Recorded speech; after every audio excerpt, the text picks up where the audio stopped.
السلام علیکم، ایک نئے ولاگ کے ساتھ میں ہوں سبی الحسنین۔ مجھے کیوں نکالا کی آوازیں وقتاً فوقتاً اب سپریم کورٹ سے بھی آ رہی ہیں۔ اس موضوع پر میں آپ سے بات کروں گا، اور اس کے علاوہ چیف جسٹس یحییٰ آفریدی کی سپریم کورٹ رپورٹر سے ملاقات ہوئی اور کیا بڑا اعتراف کیا، اس پر بات کروں گا۔ لیکن اس سے پہلے آپ سے گزارش یہ ہے کہ میرے چینل کو لائک کریں، سبسکرائب کریں، اور کمنٹ سیکشن میں فیڈ بیک ضرور دیں۔ فیڈ بیک بہت ضروری ہوتا ہے۔ آپ کو یاد ہوگا جب پاناما کیس بنایا گیا تھا اور من گھڑت کیس تھا، جس میں نواز شریف کو، سابق وزیر اعظم نواز شریف کو نااہل قرار دیا گیا تھا، تو انہوں نے ایک سیاسی نعرہ لگایا تھا، مجھے کیوں نکالا۔ اور ان کے نعرے کی وجہ جو ہے وہ سمجھ میں آتی تھی، کیونکہ کیس کوئی بنتا نہیں تھا۔ پہلے ان کو نااہل قرار دے دیا گیا، بعد میں ٹرائل ہوا ان کے خلاف ایون فیلڈ کیس میں، کرپشن کیس میں، مبینہ کرپشن، جو بعد میں ایکویٹل ان کی ہو گئی۔ پھر اس کے بعد ہم نے دیکھا کہ عمران خان کو ووٹ آف نو کانفیڈنس کے ذریعے نکالا گیا، بالکل ایک آئینی طریقہ کار کے ذریعے ان سے حکومت لی گئی تھی، ان سے وزیر اعظم کا عہدہ ان سے لیا گیا تھا۔ لیکن انہوں نے بھی جو بیانیہ بنایا سیاسی،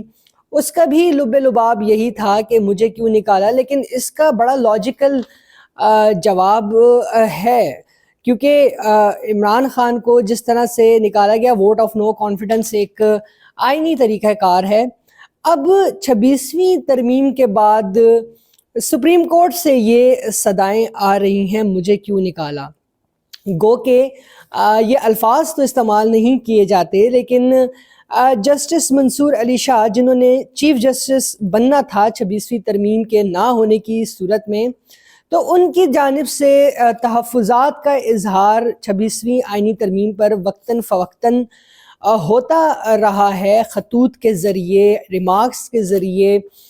تو اس کا لب لباب بھی یہی ہے کہ مجھے کیوں نکالا، یعنی کہ مجھے چیف جسٹس کیوں بننے نہیں دیا گیا، حالانکہ روز روشن کی طرح عیاں ہے کہ ان کو کیوں نہیں بننے دیا گیا، کیونکہ ان کی جو ایفیلیشن، ایک طرح سے پولیٹیکل ٹلٹ ان کا ایکسپوز ہو گیا تھا پاکستان تحریک انصاف کی جانب، جب ہم نے دیکھا کہ مخصوص نشستوں کے کیس میں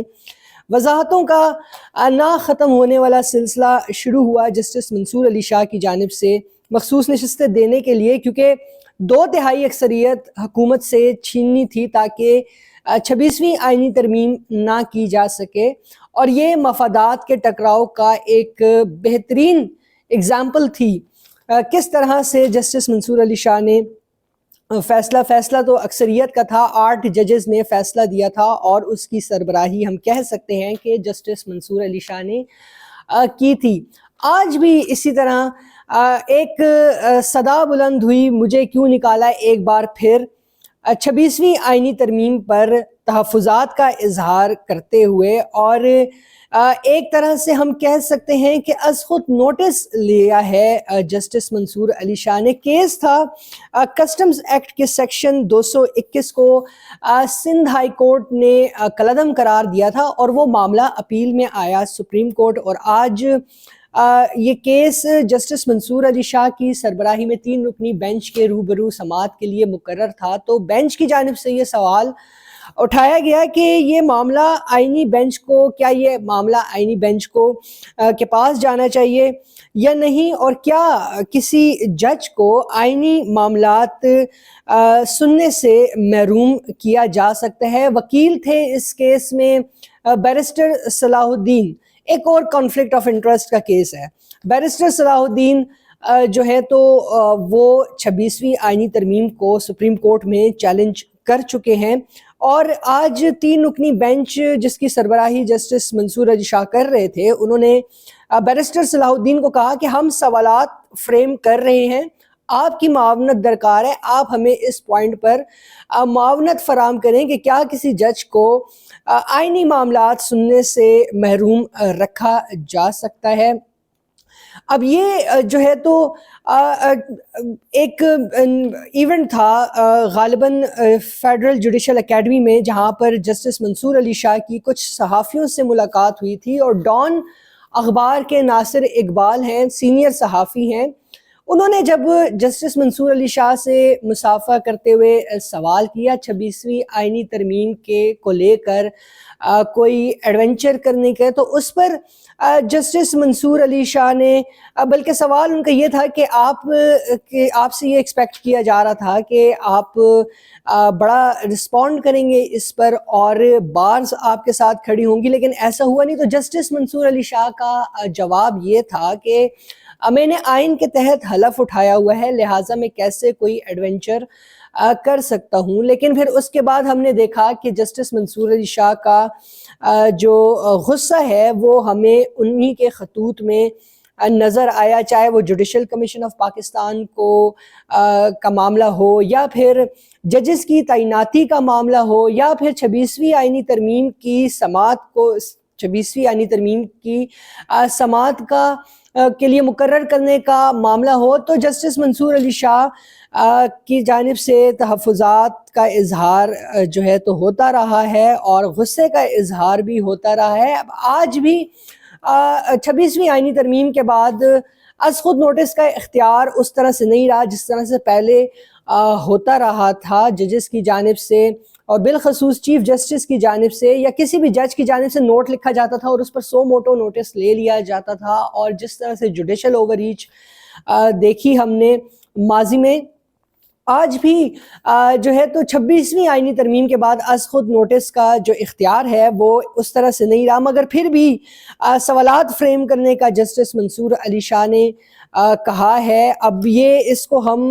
سو موٹو ہی کہہ سکتے ہیں، نوٹس ہی کہہ سکتے ہیں۔ اب اس میں اگر یہ معاملہ جو ہے، اور پھر اس میں یہ بھی ہے کہ جسٹس منصور علی شاہ کے سامنے پہلے بھی کئی ایسے مقدمات آئے جو آئینی تشریح سے متعلق تھے، اور انہوں نے وہ ریفر کیے آئینی بینچ کو، یا ریفر کیے یا پھر 3 رکنی کمیٹی کے پاس وہ معاملات گئے، اور جسٹس منصور علی شاہ بھی اپنے ریمارکس میں کبھی کہتے ہیں کہ ہمارے پاس بھی کچھ رہنے دے، اگر وہ آئینی بینچ ہے تو کیا ہم غیر آئینی بینچ ہے، لیکن پھر معاملات ریفر ہو جایا کرتے تھے۔ مگر آج جو ہے تو ہونا تو یہ چاہیے تھا کہ 3 رکنی جو ججز کی کمیٹی ہے پریکٹس اینڈ پروسیجر ایکٹ کے تحت، اس کو یہ معاملہ بھجوا دیا جاتا کہ آپ یہ فیصلہ کریں کہ یہ مقدمہ کس کے سامنے لگنا ہے، یہ ریگولر بینچ کے سامنے لگنا ہے یا پھر آئینی بینچ کے سامنے لگنا ہے، کیونکہ 3 رکنی جو کمیٹی ہے ججز کی، اس میں آئینی بینچ کے سربراہ جسٹس امین الدین خان بھی موجود ہیں۔ مگر فریم کر دیے گئے سوال، اور اب تو ریٹن آرڈر آئے گا، اس میں پتہ چلے گا کہ کیا کیا سوالات، لیکن لگتا ایسا ہے کہ جسٹس منصور علی شاہ کو 26ویں آئینی ترمیم ابھی تک ان کی آنکھوں میں، ان کی نظروں میں کھٹک رہی ہے، اور وہ کسی ایڈونچر کے موڈ میں ہیں۔ اب دیکھنا یہ ہے کہ جو سوالات فریم ہوتے ہیں، کیا وہ 26ویں آئینی ترمیم کے خلاف ایک درخواست ہے سپریم کورٹ کے جج کی جانب سے، وہ جج جو کہ چیف جسٹس نہ بنے 26ویں ترمیم کے بعد، یا پھر از خود نوٹس کیس ابھی 26ویں ترمیم کے خلاف جو درخواستیں ہیں وہ آئینی بینچ کے سامنے مقرر ہونی ہیں سماعت کے لیے، لیکن یہاں پر ایک الگ سے یوں کہہ لیں کہ ایک سائملٹینیسلی ایک دوسری سماعت شروع ہو جائے گی 26ویں آئینی ترمیم کے خلاف۔ اب دیکھتے ہیں سوال نامہ، اور پھر اگر یہ کیس اسی بینچ کے سامنے مقرر ہوتا ہے جسٹس منصور علی شاہ کے بینچ کے سامنے، تو پھر یہ دوسرا کیس ہوگا جو کہ کانفلکٹ آف انٹرسٹ کا کیس ہوگا۔ پہلے جیسا کہ میں نے آپ کو بتایا کہ مخصوص نشستوں کا کیس، اور پھر اس کے بعد یہ 26ویں آئینی ترمیم والا کیس۔ اب دیکھتے ہیں کہ یہ اس پہ کیا سوالات فریم ہوتے ہیں۔ پہلا سوال تو عدالت نے ججز نے کمرہ عدالت میں فریم کر دیا کہ کیا کسی جج کو محروم رکھا جا سکتا ہے کیسز نہ سننے سے۔ اب باقی سوالات اب دیکھتے ہیں، اور پھر جسٹس عائشہ ملک بھی اس بینچ میں شامل ہیں، وہی جسٹس عائشہ ملک جو کہ مخصوص نشستوں کے کیس میں بھی ساتھ تھیں، اور پھر آئینی بینچ کا بھی وہ حصہ ہیں۔ اب یہ جو تحفظات ہیں اس پہ ڈویژن واضح ہے۔ آج سپریم کورٹ میں ہی چیف جسٹس یحییٰ آفریدی نے صحافیوں سے ملاقات کی اور انہوں نے اس بات کا اعتراف کیا کہ ایک صحافی ہیں، سینئر صحافی ہیں جانزیب عباسی، انہوں نے سوال کیا تھا اور اس سوال سے ان کا وہ جو سوال تھا وہ یہی ریفلیکٹ کر رہا تھا کہ ججز میں ڈویژن ہے، تو آپ اس ڈویژن کے ساتھ یہ ریفارمز جو آپ کے مائنڈ میں ہیں، جو آپ نے ریفارمز کرنے کا تہیہ کر رکھا ہے عدالتی اصلاحات کا، یہ کیسے ہو پائے گا اس ڈویژن کے ساتھ. تو اس پر چیف جسٹس یحییٰ آفریدی کا کہنا تھا کہ گزشتہ 3 سے 4 سال میں جو ماحول تھا، ایسے فیصلے ہوئے کہ مسائل یعنی کہ ہوئے، پوزیشنز لے لی گئیں، لیکن انہوں نے اختلاف کی، ججز کے مابین اختلاف کی تردید کی ہے اور نہ ہی تصدیق. البتہ یہ ضرور کہا ہے کہ آپ کچھ وقت دیں، تمام معاملات ٹھیک ہو جائیں گے. ججز کو لیٹ دی ججز بریتھ، انہوں نے کہا ججز کو آپ سانس لینے دیں. پھر آج بیٹ رپورٹرز کی ملاقات میں ایک اور بڑا اہم اعتراف کیا، وہ یہ کہ سپریم جوڈیشل کونسل میں ججز کے خلاف شکایات موجود ہیں. یہ بیسیکلی سوال صحافیوں کی جانب سے یہ ہوا تھا کہ جب سپریم جوڈیشل کونسل میں کوئی کمپلینٹ آتی ہے، چاہے وہ سادے کاغذ پر ہی کیوں نہ ہو، ہاتھ سے لکھی تحریر ہی کیوں نہ ہو، تو وہ اخبار کی زینت بن جاتی ہے، خبروں کی زینت بن جاتی ہے وہ شکایت، اور اس سے ججز جو ہیں ان کی ریپوٹیشن ڈیمیج ہوتی ہے، ان کی جو ہے تو وہ سٹگمیٹائز ہو جاتے ہیں. تو ایسا ایک میکینزم ہونا چاہیے کہ جب سپریم جوڈیشل کونسل کسی کے خلاف کمپلینٹ کو ڈراپ کرتی ہے تو پھر وہ نام سامنے آنے چاہیے تاکہ وہ بھی رپورٹ ہوں اور جو اسٹگما لگتا ہے جج پہ وہ بھی ہٹ سکے، اور ڈراپ کرنے کی ریزننگ کیا ہے وہ بھی بتائی جانی چاہیے. تو اس پر چیف جسٹس یحییٰ آفریدی نے بالکل اعتراف کیا کہ سپریم جوڈیشل کونسل میں بہت سے ججز کے خلاف شکایات ہیں، لیکن انہوں نے ساتھ میں یہ بھی کہا کہ یہ معاملہ جو ہے چونکہ سپریم جوڈیشل کونسل کا ہے، اس لیے اب مجھے سپریم جوڈیشل کونسل سے بات کرنے دیجیے اور سپریم جوڈیشل کونسل اس معاملے پر کیا کہتی ہے یہ میں اگلی نشست میں جو آپ کے ساتھ ہوگی اس میں آپ کو بتاؤں گا. ویسے تو رولز بھی اب بن گئے ہیں، ججز خود بھی الزامات کا جواب دے سکتے ہیں، لیکن بہتر یہی ہے کہ سپریم جوڈیشل کونسل کے پلیٹ فارم سے کچھ اس طرح کا آتا ہے تو وہی سامنے آنا چاہیے، اور ٹرانسپیرنسی کا اور ایکسیس ٹو انفارمیشن کا بھی یہی تقاضا ہے کہ جب ایک دفعہ سپریم جوڈیشل کونسل کسی معاملے پر فیصلہ کرتی ہے تو وہ سامنے آنا چاہیے. بالخصوص وہ شکایات جو ڈراپ ہوتی ہیں وہ لازمی ججز کے نام کے ساتھ آنے چاہیے تاکہ جو اسٹگما، اب ہم نے دیکھا کہ جب 6 ججز نے خط لکھا سپریم جوڈیشل کونسل کو اور سپریم جوڈیشل کونسل سے گائیڈ لائنز مانگی کہ اگر تو ایسی کوئی سچویشن ہوتی ہے، کوئی ایسی ایونچوالٹی ہے جس میں انٹیلیجنس ایجنسیز کی جانب سے جوڈیشل افیئرز میں مداخلت کی جا رہی ہو تو پھر ججز کو کس طرح سے رسپونڈ کرنا چاہیے. اور پھر اس کے بعد ہم نے دیکھا کہ ان 6 ججز جو اسلام آباد ہائی کورٹ کے تھے ان کے خلاف درخواستیں سپریم جوڈیشل کونسل میں آنا شروع ہو گئیں، اور اس میں کافی ویٹیج بھی ہے. گو کہ ابھی اس پہ سپریم جوڈیشل کونسل کی جانب سے کوئی فیصلہ نہیں کیا گیا، لیکن میڈیا میں تو کیمپین چلی ان ججز کے خلاف، تو وہ اب اس طرح کی کمپلینٹس پہ اگر سپریم جوڈیشل کونسل کوئی کارروائی کرتی ہے، بھلے کمپلینٹس ڈراپ کرتی ہے، اس کو فردر انکوائر کرتی ہے، تو وہ یہ معاملہ پبلک میں آنا چاہیے تاکہ اگر تو کسی پہ جھوٹا الزام لگا ہے تو اس کو کلین چٹ پبلک میں بھی دی جا سکے. آج جو ملاقات رہی ہے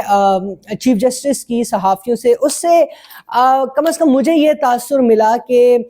چیف جسٹس جو ہیں وہ اپنے ہر جج کو آنرشپ دے رہے ہیں ریفارمز کو لے کر. کیس مینجمنٹ سسٹم میں انہوں نے ججز کو شامل کیا. اس کے علاوہ جسٹس منصور علی شاہ کی بالخصوص انہوں نے بہت تعریف کی. جب بات میڈیشن کی آئی، الٹرنیٹ ڈسپیوٹ ریزولوشن وغیرہ پر آئی تو اس پر انہوں نے چیف جسٹس یحییٰ آفریدی نے جسٹس منصور علی شاہ کو بہت اپریشیٹ کیا اور کہا کہ جو میڈیشن یہ ہے یا پھر الٹرنیٹ ڈسپیوٹ ریزولوشن کے جو معاملات ہیں اس کے لیے ججز کو ایک اسکل چاہیے ہوتا ہے. جب تک وہ اسکل نہیں ہے تو دو فریقین کے درمیان ثالثی نہیں ہو سکتی. تو جسٹس منصور علی شاہ نے یہ آئیڈیا جو ہے وہ فلوٹ کیا اور فیڈرل جوڈیشل اکیڈمی میں ججز کی ٹریننگ کا باقاعدہ آغاز کیا گیا ہے. اس پر انہوں نے جسٹس منصور علی شاہ کو بہت سراہا ہے. پھر ان کو سب سے بڑا جو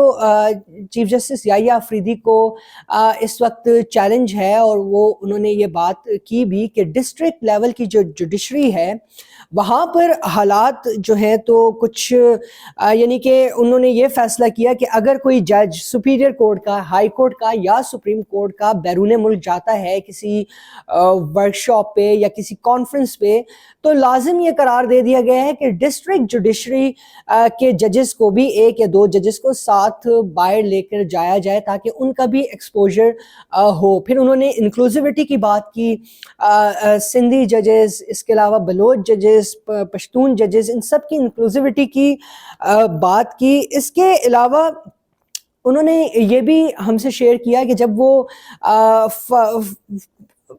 دور دراز کے علاقوں میں گئے، وہاں کی ضلعی عدالتوں میں اور نچلی سطح کی عدالتوں میں، تو وہاں گوادر میں جب ان کا دورہ تھا تو وہاں پر ایسا واقعہ ہوا جس نے ان کو ہلا کر رکھ دیا، اور وہ یہ تھا کہ گوادر میں 5 بار ایسوسیشنز وہاں کی مقامی آئیں اور چیف جسٹس یحییٰ آفریدی کو شکایت کی کہ مسنگ پرسنز کا جو معاملہ ہے وہ بہت گمبھیر ہوتا جا رہا ہے، لہٰذا اس پر سپریم کورٹ کو کچھ کرنا چاہیے. تو چیف جسٹس یحییٰ آفریدی کا کہنا یہ تھا کہ میں نے ان کو تسلی دی، میں نے ان کو کہا کہ میں ابھی تو اس پر جواب نہیں دے سکتا، لیکن مجھے کچھ ٹائم دیں اور میں انسٹیٹیوشن جو ہے وہ آپ کے اس مسئلے میں آپ کے ساتھ کھڑا ہوگا. تو اوور آل جو میٹنگ رہی آج صحافیوں کے ساتھ، اس میں یہ ہے کہ چیف جسٹس یحییٰ آفریدی اپنی جو عہدہ ہے اس کو نہ صرف انجوائے کر رہے ہیں بلکہ عدالتی اصلاحات لانے میں بہت سنجیدہ ہیں، کافی حد تک سنجیدہ ہیں. انہوں نے آن لائن اپلیکیشن سبمیشنز کا بھی ذکر کیا کہ کس طرح سے میکینزم تیار کیا جا رہا ہے. ای میل اور واٹس ایپ کے ذریعے جو لیٹیگنٹس ہیں وہ درخواست دائر کر سکتے ہیں، اور اسی طرح کے دیگر ایشوز بھی. لیکن اب سب سے اہم بات یہ ہے کہ اس وقت جوڈیشری میں جو ڈویژن ہے اس کے ہوتے ہوئے کیا ریفارمز ممکن ہو پائیں گے یا نہیں، یہ وہ سوال ہے جس کا جواب تو آنے والے وقت میں ہی ملے گا. فی الوقت کے لیے اتنا ہی. اسی کے ساتھ ہی اجازت دیجیے. اللہ حافظ.